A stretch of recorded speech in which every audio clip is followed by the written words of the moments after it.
ओम शांति। नमस्ते। आज के इस सत्र में आप सभी का हार्दिक स्वागत है। इस सत्र में हम जानेंगे कि इस ब्रह्मा कुमारी ईश्वरीय विश्वविद्यालय की स्थापना कैसे हुई। तो सत्र को शुरू करने से पहले हम 1 मिनट परमात्मा की याद में बैठते हैं। तो चलिए साइलेंस में बैठ जाएं, परमात्मा को याद करते हैं। भारत की भूमि पर एक दिव्य पुरुष ने जन्म लिया। भारत की भूमि पर एक दिव्य पुरुष ने जन्म लिया। नवयुग का निर्माण कराने,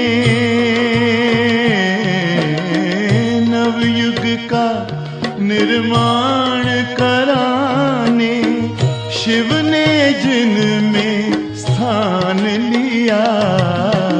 भारत की भूमि पर एक दिव्य पुरुष ने जन्म लिया। भारत की भूमि पर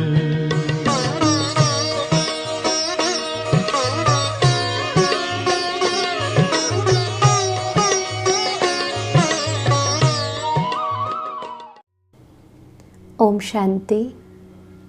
पिछले 6 दिन के सत्रों से हम आध्यात्मिक ज्ञान ले रहे हैं, जिसमें कई सारी बात आपने नहीं सुनी होगी और इस आध्यात्मिक ज्ञान से जीवन की कई बातें सुलझी होगी। पहले सत्र में हमने आत्मा का परिचय लिया कि आत्मा कैसी है, क्या स्वरूप है। आत्मा सतोगुणी है, अष्ट शक्तियाँ समाई हुई है। फिर हमने देखा परमात्मा कौन है, कैसे है, कहाँ से आते हैं, क्या निवास स्थान है।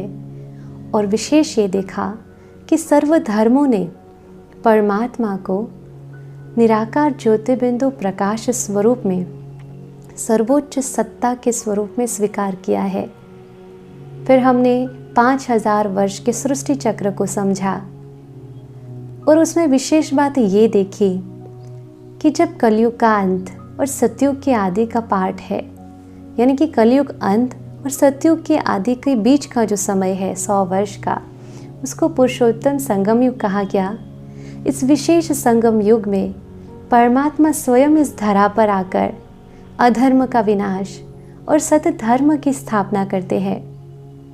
यहाँ पर कई लोग कहते हैं अधर्म का विनाश यानी कि क्या पूरी सृष्टि खत्म हो जाएगी, दुनिया खत्म हो जाएगी, क्या प्रलय हो जाएगा? तो नहीं, खत्म नहीं हो जाती है, परंतु एक बहुत बड़ा महापरिवर्तन होता है। परमात्मा स्वयं आकर के मनुष्य आत्माओं के अंदर जो अज्ञानता है, विकृतियां हैं, उसका विनाश करते हैं और मनुष्य को देवत्व की ओर ले चलते हैं, यानी कि दिव्य गुणों से भरपूर करते हैं और एक नई सृष्टि की स्थापना करते हैं।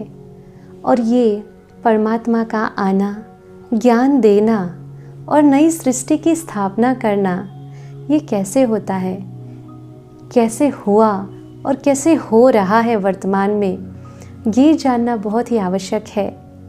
इस ईश्वरीय विश्वविद्यालय की स्थापना कैसे हुई, इस अद्भुत इतिहास को आपके सामने रखने जा रही हूँ। तो निराकार शिव परमात्मा, जिन्हें हम प्यार से शिव बाबा भी कहते हैं। अब यहाँ पर कई लोग मिसअंडरस्टैंड करते हैं बाबा शब्द को लेकर। बाबा कोई देहधारी के लिए नहीं कहा गया है। बाबा का सिंपल अर्थ होता है पिता। तो जब हम भगवान को माता पिता मानते हैं तो एक करीबी रिश्ता अनुभव होता है। बाबा बोलने में भी प्यार उमड़ता है, इसलिए प्यार से हम शिव बाबा कहते हैं। तो शिव बाबा इस सृष्टि पर आते हैं संगम युग में और फिर हम बच्चों को ज्ञान देते हैं। जो ज्ञान आप 6 दिन से सुन रहे हैं वो भी स्वयं परमात्मा ने दिया हुआ ज्ञान है, किसी भी मनुष्य देहधारी का नहीं है और यही इसकी विशेषता है। और कैसे आई और किस प्रकार से ज्ञान दिया, इस विधि को समझना, इस इतिहास को समझना बहुत ज़रूरी है। दादा लेखराज जिनका जन्म हैदराबाद सिंध में हुआ। एक हेडमास्टर के परिवार में, ऑर्डिनरी फैमिली में आपका जन्म हुआ, परंतु आपकी विशेषताएं और आपके संस्कार इतने उच्च थे कि आप अपने प्रोफेशन में भी एक बहुत बड़े ऊंचे स्तर पर पहुंचे। उस समय 90s में आप बहुत ही फेमस इंडिया के डायमंड मर्चेंट थे। आपका व्यक्तित्व बहुत ऊंचा था और जो उस समय ब्रिटिश रूलर्स थे उनके साथ आपकी डीलिंग होती रहती थी। आपका कारोबार यानी कि बिजनेस हैदराबाद के अलावा कलकत्ता और बॉम्बे में भी था। दादा लेखराज उस समय हैदराबाद में रहते थे, जो आज वर्तमान में पाकिस्तान में है। और आपका बहुत सुंदर परिवार था। आपके 5 बच्चे थे। एक धनाढ़ परिवार होने के बावजूद, रईस परिवार होने के बावजूद, पूरे परिवार के एक एक व्यक्ति में बहुत उच्च संस्कार थे। आप बहुत ही दयालु थे, दान पुण्य करते थे। अगर कोई आपके द्वार पर आ जाए तो खाली हाथ वो नहीं जाता था। आप बहुत ही रिलीजियस थे, बहुत भक्ति पूजा पाठ करते थे। आपके दिन की शुरुआत ही गीता पाठ से होती थी, जिसमें आप कोई कॉम्प्रोमाइज़ नहीं करते थे। और गीता पाठ किए बिना आप भोजन भी स्वीकार नहीं करते थे। और क्योंकि आपका डायमंड का बिजनेस था, आपकी जो डीलिंग ज़्यादातर राजा महाराजाओं के साथ थी। राजा महाराजाएं भी आपका बहुत आदर सम्मान करते थे और कई बार कहते भी थे कि दादा लेखराज, राजा तो आपको होना चाहिए, आपके संस्कार, आपका व्यक्तित्व इतना ऊंचा है। परमात्मा ने पता नहीं क्यों हमें राजा बना दिया। तो इतना मान सम्मान राजाओं को भी था, परंतु आपको कहीं ना कहीं परमात्मा की खोज थी और इसलिए आपने अपने जीवन में 12 गुरु किए थे। तो मटेरियलिस्टिक भी थे, बहुत अच्छे, वेल टू डू। साथ ही साथ आप रिलीजियसली भी बहुत स्ट्रांग थे और सोशली भी आपका बहुत ही मान सम्मान था। 1936 में जब आपकी आयु 60 वर्ष की थी, तब आपके मन में बहुत सारे विचार चलने लगे कि ये दुनिया ऐसी क्यों है, क्यों इतना सारा दुख है इस दुनिया में, ईश्वर ने ऐसी दुनिया क्यों बनाई है। और तभी वो कई बार अपने गुरुओं से ये क्वेश्चंस भी पूछते, परंतु उनके आंसर से उनको कोई क्लैरिटी नहीं मिल रही थी। तभी एक बार जब वो मुंबई में थे, अपनी कोठी में सत्संग चल रहा था और सत्संग के बीच से वो उठकर चले गए। उनको अनइजीनेस फील हो रहा था। उठ के चला जाना विच वॉज नॉट नॉर्मल, क्योंकि वो गुरु का डिसरिस्पेक्ट हो जाता है, जो कि वो कभी नहीं करते। परंतु उनके अंदर कुछ अनइजीनेस शुरू हो गई, तो वहाँ से उठकर दूसरे कमरे में जाकर बैठे। तो जब वो दूसरे कमरे में जाकर बैठे तो उनको एक देवताई स्वरूप का साक्षात्कार हुआ। क्योंकि वो विष्णु के परम भक्त थे और उनको विष्णु का साक्षात्कार हुआ, तो उनको लगा कि मैं जिसकी भक्ति कर रहा था उनका मुझे साक्षात्कार हुआ है। और फिर उन्होंने जाकर तुरंत गुरुजी से कहा, क्योंकि उनको लगा गुरु की कृपा से ये साक्षात्कार हुआ है। तो गुरु को ये जब बात बताई तो गुरुजी ने कहा कि मैंने ये साक्षात्कार नहीं कराया है। तब उनके मन में और ही ज़्यादा क्वेश्चंस आने लगे कि ये साक्षात्कार मुझे किसने कराया, ये मुझे किसने दिखाया और इसके पीछे क्या पर्पज़ है। फिर कुछ समय बिता और आप वाराणसी गए कोई कार्य से। तब आप अकेले बैठे हुए थे, आत्मचिंतन कर रहे थे और उसी समय एक और साक्षात्कार हुआ, बड़ा ही भयानक दर्दनाक साक्षात्कार। It was like atomic war. जो पहला सीन उनको दिखा उसमें उन्होंने देखा कि आग के गोले सृष्टि पर पड़ रहे हैं और चारों तरफ आग ही आग देख रहे हैं। वो है 1936 की बात। और तब जापान में जो एटॉमिक वॉर हम सुनते हैं वो हुआ नहीं था, इसलिए उनको ये बात ही क्लियर नहीं थी कि एटॉमिक वॉर होता क्या है। बस उनको ऐसा दिखा कि जैसे अग्नि के गोले आ रहे हैं, इस सृष्टि पर पड़ रहे हैं और चारों तरफ ये सब हो रहा है, आग ही आग। फिर दूसरा सीन इमीडिएटली उनको दिखाई दिया कि गृह युद्ध हो रहे हैं, मनुष्य मनुष्य को मार रहे हैं, चारों तरफ इंसान इंसान को खा रहा है, खून की नदियाँ बह रही है। और सडनली तीसरा सीन उनको दिखा नेचुरल कैलेमिटीज़ का, कि प्रकृति के 5 तत्वों से इस सृष्टि का जैसे विनाश हो रहा है, चारों तरफ भूकंप, फ्लड, ये सब। तो ये इतना भयानक और दर्दनाक था कि वो जैसे डर गए। भले कुछ क्षण के लिए ही ये साक्षात्कार हुआ, परंतु डर गए और मन में बहुत सारे संकल्प चलने लगे कि ये हो क्या रहा है, ये कौन मुझे दिखा रहा है, क्या दुनिया की हालत ऐसे होने वाली है। ऐसे कई सवाल उनके अंदर चलने लगे। फिर कुछ समय बीत गया और फिर एक और उनको साक्षात्कार हुआ, एक बहुत ही सुंदर दुनिया का साक्षात्कार। खैर, उनको जो वो विनाश का साक्षात्कार हुआ था उससे धीरे धीरे वैराग्य तो आने लगा था, परंतु उसके बाद जैसे ही दूसरा साक्षात्कार हुआ, स्वर्ग जैसे दुनिया का साक्षात्कार, जिसमें उन्होंने ये देखा कि जैसे कि स्टार्स ऊपर से नीचे उतरकर इस पृथ्वी को टच हो रहे हैं और जैसे ही टच होते हैं तो एक देवताई स्वरूप में कन्वर्ट हो जाते हैं, एक दैवी स्वरूप में देखते हैं। यानी कि पूरी सृष्टि स्वर्ग जैसी है और इन सृष्टि में सारे देवी देवताएं हैं, प्रकृति भी सत्व प्रधान है, चारों तरफ सुख, शांति और पवित्रता है। एक बहुत सुंदर सी दुनिया का उनको साक्षात्कार हुआ। खैर, वो देखने के बाद उनको बहुत अच्छा लगा, लेकिन क्लैरिटी नहीं थी कि ये सब हो क्या रहा है, कौन दिखा रहा है, क्योंकि पहले जो साक्षात्कार हुआ वो विनाश का हुआ, फिर अभी जो हुआ वो सतयुग का हुआ।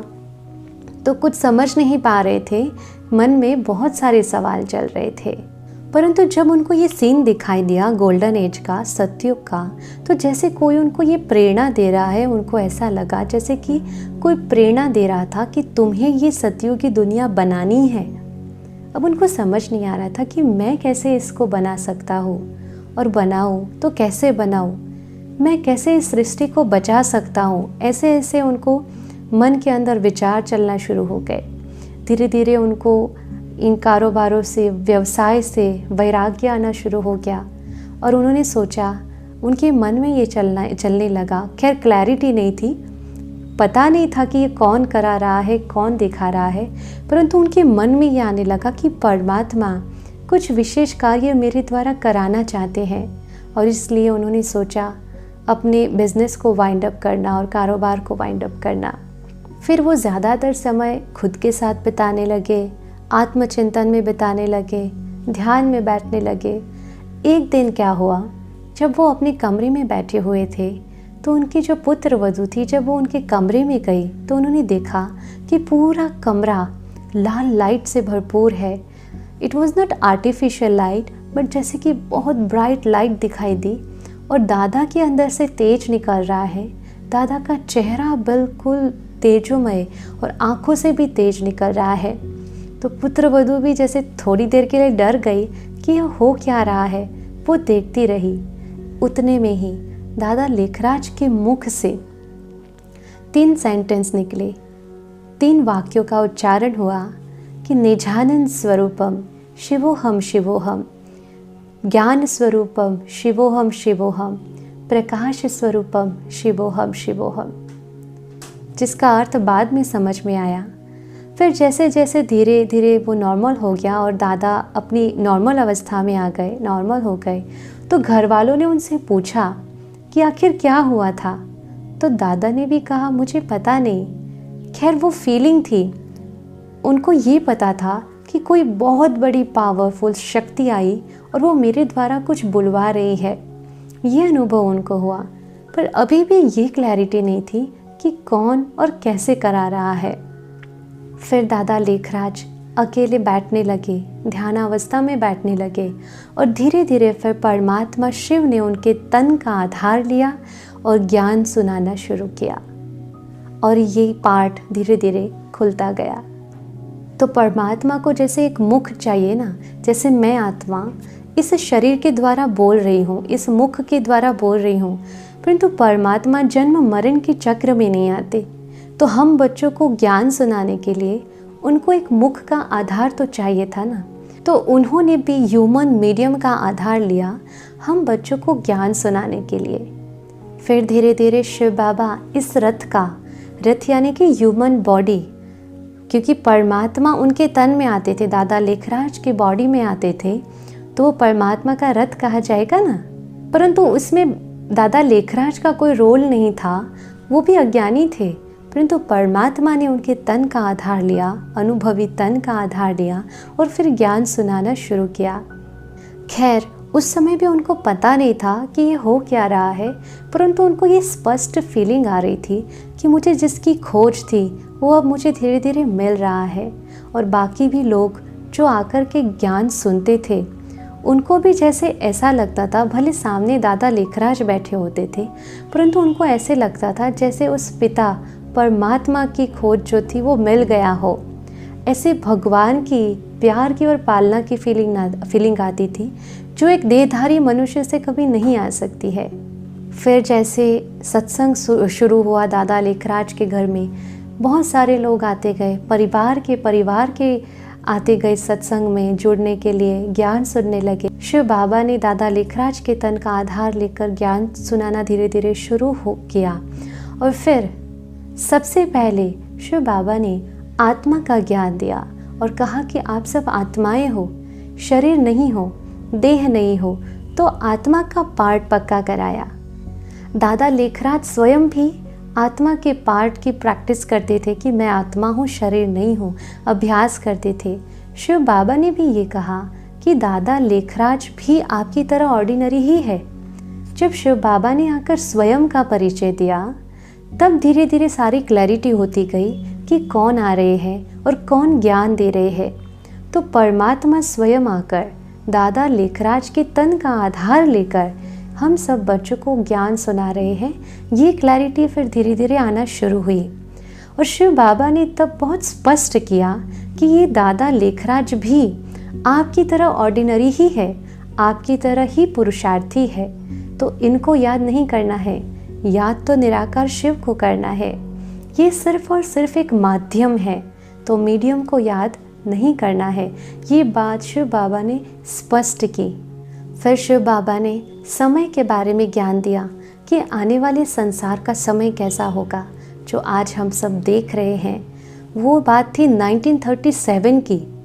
उस समय ही इस समय का पूरा वर्णन परमात्मा शिव ने कर दिया था कि क्या होने वाला है, और ये भी बताया कि इसके बाद क्या होगा, यानी कि सतयुग की दुनिया कैसे आएगी और कैसे स्थापन होगी, यानी कि परमात्मा का आने का रोल क्या है और वो कैसे हम बच्चों के द्वारा इस कलयुगी दुनिया को सतयुगी बनाते हैं। ये बात भी स्पष्ट की। और ऐसे करते करते धीरे धीरे 350 350 भाई बहनों का एक संगठन तैयार हुआ, जिसमें ज़्यादातर बहनें थी, भाई कम थे। उस समय बहनों को लेकर ऑर्थोडॉक्स मान्यताएं थी, बहुत ही ज़्यादा नारियों को आगे नहीं बढ़ने दिया जाता था, नारी का इतना सम्मान नहीं किया जाता था। परंतु परमात्मा के डायरेक्शन के अनुसार नारी शक्ति को आगे बढ़ाया गया, माताओं और बहनों को आगे बढ़ाया गया और उनके द्वारा परिवर्तन का कार्य कराया। तो परमात्मा ने नारी शक्ति को आगे बढ़ाया। भाइयों भी थे और आज भी है और दोनों समान ही है, परंतु नारी शक्ति को आगे बढ़ाकर उनके द्वारा एडमिनिस्ट्रेशन का कार्य भी, कारोबार भी सौंपा गया। तो ये जो 350 का जो संगठन बना, तो उसका नाम पड़ा ओम मंडली। परमात्मा शिव रोज़ आते और दादा लेखराज के तन में आकर के फिर ज्ञान सुनाते। उसके बाद हैदराबाद से ये पूरा संगठन कराची में शिफ्ट हुआ और वहाँ 14 साल के लिए बाहर की दुनिया से बिल्कुल डिस्कनेक्ट रहे। कोई भी बाहर जाना नहीं। उस 14 साल के दौरान एक तपस्या की, आत्मिक स्थिति का जो भगवान ने सुनाया कि अपने को आत्मा समझो, देह नहीं, और आत्मा की क्वालिटीज़ को जागृत करो। तो इनर वर्क किया 14 साल तक। और उसमें छोटी छोटी कन्याएं भी थी, कोई 8 साल की, कोई 6 साल की, कोई 14 साल की, जो कि आज हमारे ऑर्गेनाइजेशन की दादीज़ हैं। और उस 14 साल के दौरान दुनिया में बहुत कुछ हुआ, जैसे कि विश्व युद्ध 2, वर्ल्ड वॉर 2, 1939 से 1945 तक, और उसके बाद भारत पाकिस्तान का पार्टीशन हुआ। तो जो दादा लेखराज को शुरू में साक्षात्कार हुए थे, जैसे युद्ध हो रहा है, ये सब जैसे उनको प्रत्यक्ष में दिखाई दे रहा था। परंतु शिव बाबा ने कहा ये तो सिर्फ रिहर्सल है, आगे बहुत कुछ होने वाला है, ये तो एक छोटी सी सीन थी। उसके बाद ये पूरा संगठन 350 लोगों का माउंट आबू में शिफ्ट हुआ भारत में। 1952 में परमात्मा की प्रेरणा से ये सारा संगठन माउंट आबू में आया और फिर धीरे धीरे पूरे देश की सेवा शुरू की, सेवा केंद्र खुलते गए। कई लोगों के मन में ये क्वेश्चन उठता है कि संस्था का नाम ब्रह्मा कुमारी ईश्वरीय विश्वविद्यालय क्यों पड़ा। तो शिव बाबा ने जिस अनुभवी रथ का आधार लिया, दादा लेखराज, उनका नाम रखा था प्रजापिता ब्रह्मा। जैसे हम शास्त्र में सुनते हैं कि भगवान ने ब्रह्मा के द्वारा नई सृष्टि की स्थापना की, तो शिव बाबा ने दादा लेखराज के द्वारा जो नई सृष्टि की रचना का कार्य कराया, तो नाम रखा प्रजापिता ब्रह्मा। और हम सब शिव बाबा के बच्चे हैं, परंतु हम सबको संभालने के लिए निमित्त बनाया दादा लेखराज को, यानी कि ब्रह्मा बाबा को। इसलिए नाम पड़ा ब्रह्मा कुमार कुमारियाँ, यानी कि ब्रह्मा के द्वारा जिन्होंने परमात्मा को जाना, उनको ब्रह्मा कुमार ब्रह्मा कुमारियाँ कहा गया। और क्योंकि एडमिनिस्ट्रेशन के कार्य में बहनों को आगे रखा गया, इसलिए संस्था के नाम में प्रजापिता ब्रह्मा कुमारी ईश्वरीय विश्वविद्यालय ब्रह्मा कुमारी नाम रखा गया। आज विश्व के लगभग 160 देश में ब्रह्मा कुमारी ईश्वरीय विश्वविद्यालय के सेंटर्स हैं, सेवा केंद्र है, क्योंकि परमात्मा का डायरेक्शन था कि विश्व के एक एक आत्माओं को घर घर तक ये संदेश जाए कि परमात्मा इस धरा पर आ चुके हैं नई सृष्टि की स्थापना करने, सतयुगी सृष्टि की स्थापना करने, हम बच्चों के द्वारा कराने के लिए। ये परमात्मा का डायरेक्शन था। इसलिए जो 350 का जो ग्रुप था, वो धीरे धीरे धीरे देश में ईश्वरीय सेवा के लिए फैलता गया। फिर 18 जनवरी 1969 में ब्रह्मा बाबा ने शिव बाबा की श्रीमत पर चलकर अपने पुराने देह का त्याग किया और एंजेलिक स्टेज को प्राप्त किया। और उसके बाद शिव बाबा के डायरेक्शन से परम आदरणीय दादी प्रकाश मणि जी को विद्यालय के चीफ एडमिनिस्ट्रेटिव हेड घोषित किया गया। 2007 में दादी प्रकाश मणि जी ने भी अपना एंजेलिक स्टेज प्राप्त किया और पुराना देह त्याग किया। तो परम आदरणीय दादी जानकी जी को 2007 में ब्रह्मा कुमारीज के चीफ एडमिनिस्ट्रेटिव हेड घोषित किया गया, वो भी परमात्मा के डायरेक्शन के अनुसार। और आपने भी इसी साल 27 मार्च 2020 104 वर्ष की आयु में अपने पुराने देह को त्याग किया और एंजेलिक स्टेज प्राप्त किया। वर्तमान समय ब्रह्मा कुमारी ईश्वरीय विश्वविद्यालय के चीफ एडमिनिस्ट्रेटिव हेड आदरणीय दादी हृदय मोहिनी जी है। तो ब्रह्मा बाबा की अव्यक्त होने के बाद 1970 से विदेश सेवाएं भी शुरू हुई। सबसे पहले लंदन में शुरू हुई and till today it's international coordinating office. तो शिव बाबा ने आकर प्रजापिता ब्रह्मा के तन द्वारा हम बच्चों को ये आध्यात्मिक ज्ञान दिया, राज्यों का ज्ञान दिया और नई सृष्टि की रचना का कार्य दिया। ये राज्यों का जो ज्ञान है, ये किसी भी जाति या धर्म से कनेक्शन नहीं है। कोई भी जाति या कोई भी धर्म के व्यक्ति इस ज्ञान को प्राप्त कर सकते हैं और इसमें कोई कन्वर्ट होने की भी बात नहीं कि ये ज्ञान लिया तो कन्वर्ट हो जाएंगे। नहीं, अपने अपने धर्म में रहना है, परंतु इस आध्यात्मिक ज्ञान से अपने स्वधर्म की पहचान होती है और व्यक्ति अपने सत्य धर्म को पहचान लेता है कि my original religion is religion of love, religion of purity. इसलिए इस ज्ञान को कोई भी व्यक्ति, क्योंकि इस ज्ञान पर सबका अधिकार है, हम सब परमात्मा के बच्चे हैं और वो आया ही है हमारे लिए, तो कोई भी ज्ञाति, कोई भी जाति या कोई भी धर्म की आत्माएं इस ज्ञान को प्राप्त कर सकती है। तो आज हमने पूरी हिस्ट्री को जाना कि कैसे शिव बाबा इस धरा पर आते हैं, संगम युग में आते हैं, ब्रह्मा के तन का आधार लेते हैं, एक मीडियम ह्यूमन बॉडी का आधार लेते और हम बच्चों को ज्ञान सुनाते हैं। कई बार कई लोग ब्रह्मा बाबा का फ़ोटो देखकर समझते हैं कि शायद ये इनके गुरु या भगवान है, परंतु ये मिसअंडरस्टैंड है। इसको दूर करना है कि वो ना भगवान है, ना ब्रह्मा कुमारीज में कोई व्यक्ति विशेष की पूजा याचना या कुछ भी होता है। सिर्फ और सिर्फ परमात्मा शिव जो हम सबका पिता है, उनको ही याद किया जाता है। He is just a role model. Brahma Baba जो है वो रोल मॉडल है कि जैसे उन्होंने पुरुषार्थ किया और अपने एंजेलिक स्टेज को प्राप्त किया, शिव बाबा की जो श्रीमत थी, ज्ञान था, उसके आधार से पुरुषार्थ करके अपने उस स्टेज को प्राप्त किया।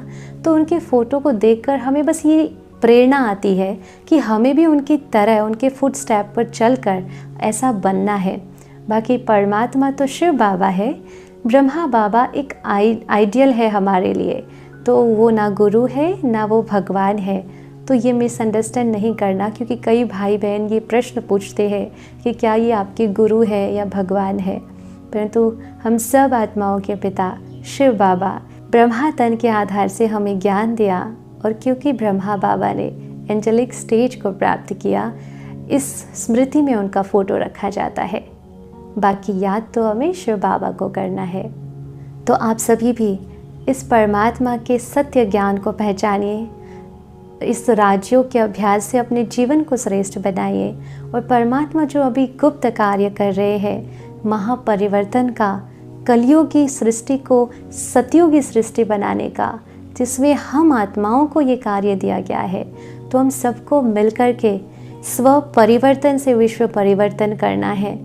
मैं समझती हूँ आप सभी भी विश्व परिवर्तन में अपना सहयोग जरूर देंगे, और परमात्मा ने जो ब्रह्मा मुख के द्वारा जो ज्ञान सुनाया, जो रोज़ डायरेक्शन दिया, वो उसको हम रोज़ पढ़ते हैं।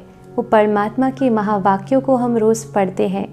जितने भी ब्रह्मा कुमारी इसके सेंटर्स हैं, वो हर सेंटर पर सुबह सुबह परमात्मा का ज्ञान, महावाक्यों को पढ़ा जाता है, और फिर उस महावाक्यों के डायरेक्शन के अनुसार चला जाता है। और इस महावाक्यों को कहा गया है मुरली। तो सुबह सुबह मुरली सुनते हैं, पूरा दिन उस ज्ञान का मंथन करते हैं, और परमात्मा ने क्या आज विशेष मुझे डायरेक्शन दिया है, उस डायरेक्शन के हिसाब से चलते हैं। तो हमें भी परमात्मा की भुजा बन करके इस सृष्टि परिवर्तन में सहयोग देना है। तो कल हम बात करेंगे what will be my role to transform this world in heaven. आज आप सब ने क्लियरली ये जान लिया कि परमात्मा कैसे आए, किस विधि से ज्ञान सुनाया, किसके तन के द्वारा सुनाया, और आज तक हमें वो डायरेक्शन दे रहे हैं। चलिए 1 मिनट के लिए फिर से हम बाबा को याद करते हैं, शिव बाबा को याद करते हैं।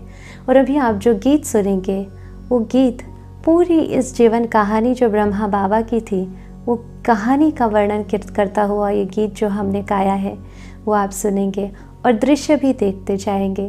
तो चलिए कुछ क्षणों के लिए साइलेंस में बैठते हैं और इस गीत को सुनते हैं और देखते हैं।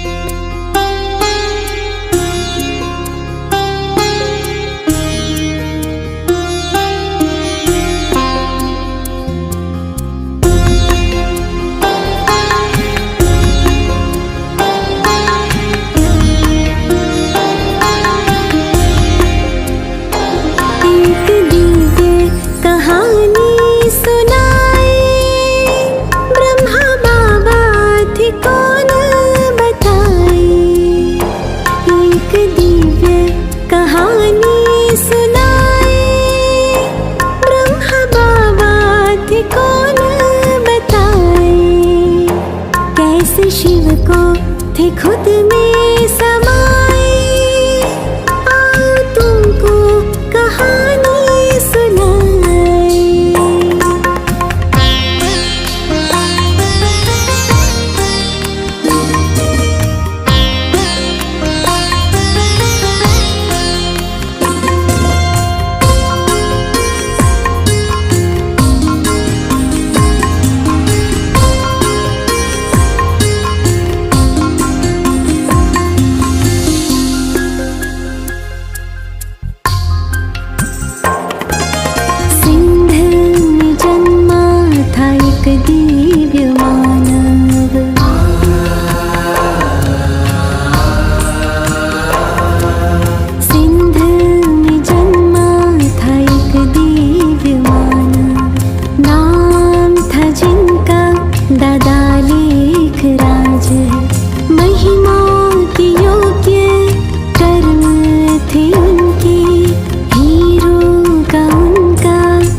एक दिव्य ज्योति ने प्रवेश किया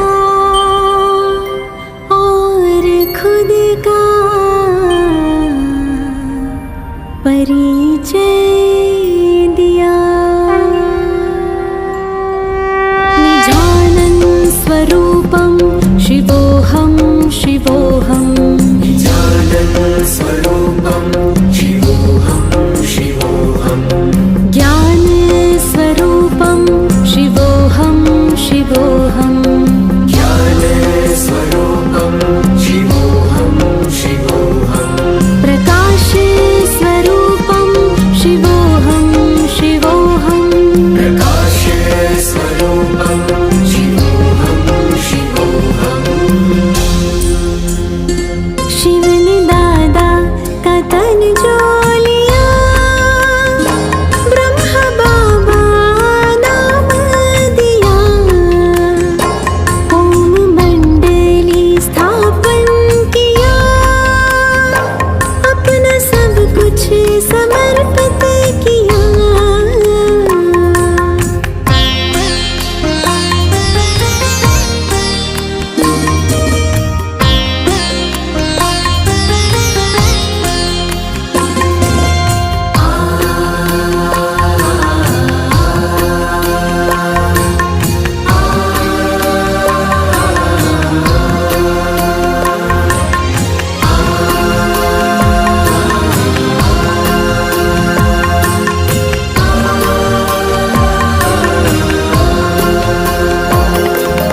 विश्व परिवर्तन की बेला है आई,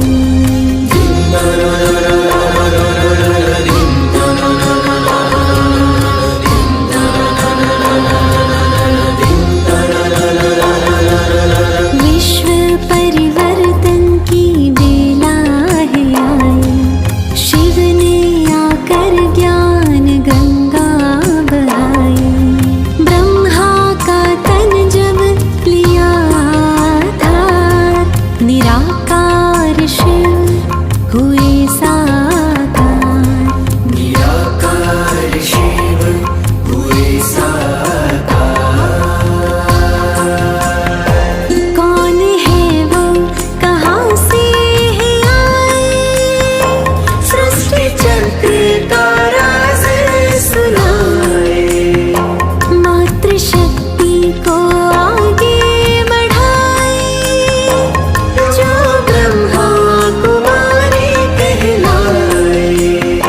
स्वर्ग स्थापन करने शिव है आए, योग के मार्ग हमको बुलाए। आओ मानव से देव बन जाए। मिलके स्वर्ग धरा पर लाए, मिलके स्वर्ग धरा पर लाए, मिलके स्वर्ग धरा पर लाए।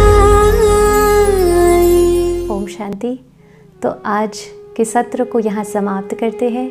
कल फिर से मिलते हैं एक नए सत्र में और उसमें चर्चा करेंगे कि परमात्मा ने जो डायरेक्शन दिया है उस डायरेक्शन के हिसाब से मैं इस सृष्टि परिवर्तन में कैसे सहयोग कर सकता हूँ। Thank you so much. Om Shanti.